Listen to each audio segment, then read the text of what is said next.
Brian, that's another disappointing loss for Scotland right at the end. Yeah, it's a tough one to take.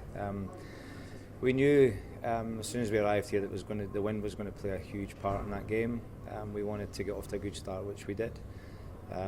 We just felt that 17 points was probably about right with that wind, and it was going to be tight. We knew second half that it was going to be very difficult just to keep plugging away with that ball, because we knew that any ball that Australia did have, they were going to pin us back again and keep that pressure on. Look, I think one thing you can see from this group is the fight, the passion, the belief that they have, and to losing bonus points is heartbreaking for that group, for the amount of work that they really put in. That's it. I mean, it was a complete reversal really from the last game, that you started slowly then, but this time you did start well. Kind of what was different about that performance? We worked really hard this week. We weren't happy with our start against Wales, and we were well aware of that. And I think that was one thing that we'd really put an onus on this week to say, look, let's get off to a good start. And I was really proud the way we started. As I say, possibly another score would have been a bit more beneficial at half time. I thought defensively we really put in a shift this afternoon. We were unfortunate in a couple of things, a couple of areas there.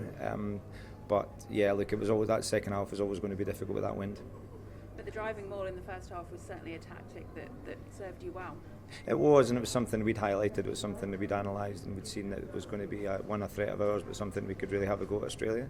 I was really pleased with how that had gone, and unfortunately second half it was so difficult to get in those positions to be able to do the same again. They'd obviously done their homework at half time. They defended a little bit better, didn't allow us just to get that momentum second half. But yeah, look, I was really pleased with that first half performance, but just not quite enough. Yeah, that's it. And as you said, it was very difficult, the kicking, trying to get out of your own half in that second half. There were balls that were going sideways. Yeah, it was really impossible, to be honest. We'd said, look, let's keep it tight. Let's actually play where we are in the half like a gold zone attack, to be honest. We wanted to keep it nice and tight. If we were kicking, we were going to have to keep it on the floor and put it out, because we wanted to go from set piece to set piece and not really give them too much ball to play with.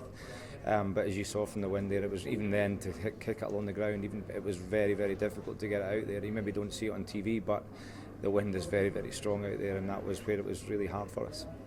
So, I mean, as you said, the girls have got a lot of heart, but I mean, how does two tight losses like this, how does it affect a side knowing that you were there and then it was taken away from you? Look, we saw it last week how they really came back. I think we all saw it would have been easy for us to put our heads down and make it easy for Australia, but I don't think anybody saw that. I think everybody saw how they bounced back from Wales. We've got 2 losing bonus points. It shows everybody how close we are, but with 2 losing bonus points, we'll prepare exactly the same for the Black Ferns. We'll have a lot of respect from them, I'm sure, from the way we've performed the first 2 games. They've got a lot of respect from us, so we'll prepare accordingly for that, because we are still in the fight because of those 2 bonus points. Yeah, exactly. That does still keep you in the fight. I mean, Black Ferns next. What big a challenge is that going to be? How does it differ from facing Wales and Australia?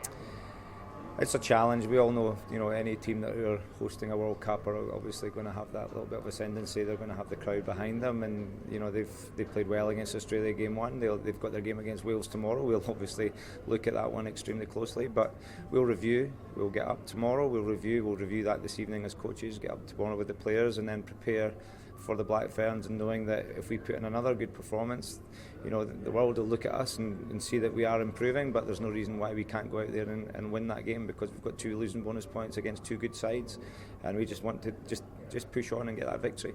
Yeah, I guess that's the thing, you need that victory. I mean, it's 8 defeats in a row now. How do you snap that losing run? What's it going to take?